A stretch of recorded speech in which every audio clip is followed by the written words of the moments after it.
सबसे पहले नजर डालते हैं अब तक की बुलेटिन। हुकूमत पंजाब का एक और मुस्तासन इकदाम। डिस्ट्रिक्ट हेडक्वार्टर जोराबाद में स्पेशल चिल्ड्रन स्क्रीनिंग कैंप कर दिया गया। Secretary primary and secondary health care department हुकूमत पंजाब की हिदायत पर chief executive officer health authority district Khushab doctor Manullah Qazi और मेडिकल सुपरिटेंडेंट डिस्ट्रिक्ट हेडक्वार्टर अस्पताल जोराबाद डॉक्टर आसिम महमूद अहमद काजी की जेर निगरानी DHQ अस्पताल के डॉक्टर और पैरामेडिकल स्टाफ पर मुश्तमिल एक डिस्ट्रिक्ट स्क्रीनिंग टीम तश्कील दे दी गई है, जिसने बाकायदा अपना काम शुरू कर दिया है।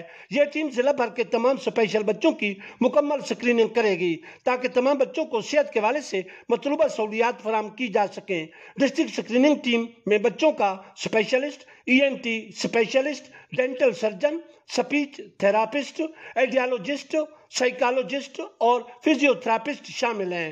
MS डॉक्टर आसिम महमूद अहमद काजी के मुताबिक यह स्क्रीनिंग कैंप 18 नवंबर तक जारी रहेगा। इस कैंप में 700 से ज्यादा बच्चों की स्क्रीनिंग की जाएगी।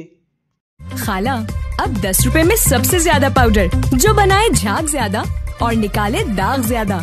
आज तो बड़े चमक रहे हो। वाह, क्या बात है। बोनस की